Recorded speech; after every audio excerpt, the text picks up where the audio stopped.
making spaghetti and meatballs, but these meatballs have a big twist. So in the bowl, I took a few slices of stale white bread. You can use store-bought panko. Soak them in a little milk, and then I add about 6 ounces of the paste. And if you were using the alternative to that, 2 tablespoons of Calabrian chili paste, if you don't want to use the pork. 2 pounds total of meat. I have pork and lean ground beef here. Or you can use 2 packages of a meat-free substitute if you wanted to make vegetarian meatballs. I'm going to add an egg, some garlic, some parsley, 2 cheeses, Parm and Pecorino, and a little grated garlic. So we're going to mix all that together. I'm going to add a drizzle of olive oil and put it on a sheet pan here and put the rolled meatballs into the oven to lightly brown them at 400. Then we're going to drop them into a simple sauce that I've already got started over here too.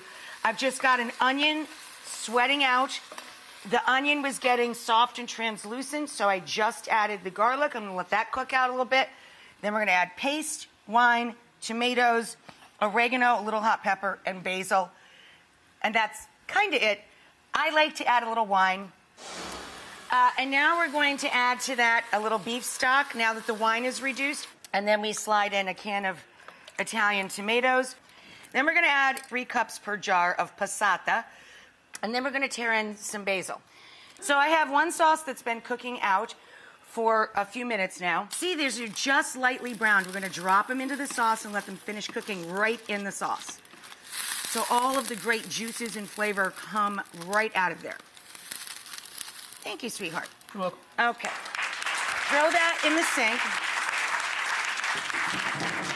So be gentle when you first drop them in there, and make sure you turn your heat way down to low.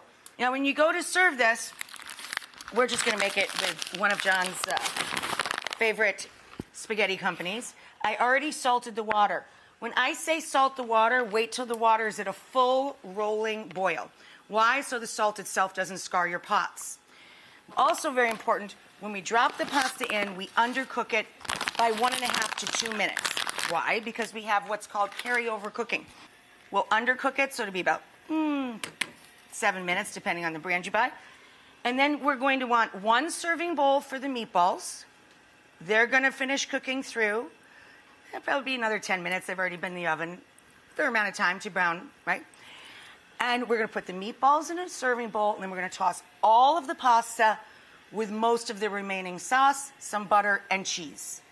3 nice chunks of butter with about a cup of the hot, salty, starchy cooking water. Butter makes it better. Yes, it does.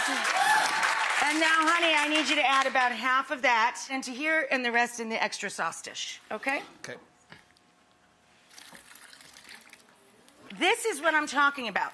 The whole time we're cooking and tossing the pasta with the sauce, it's going to continue to cook.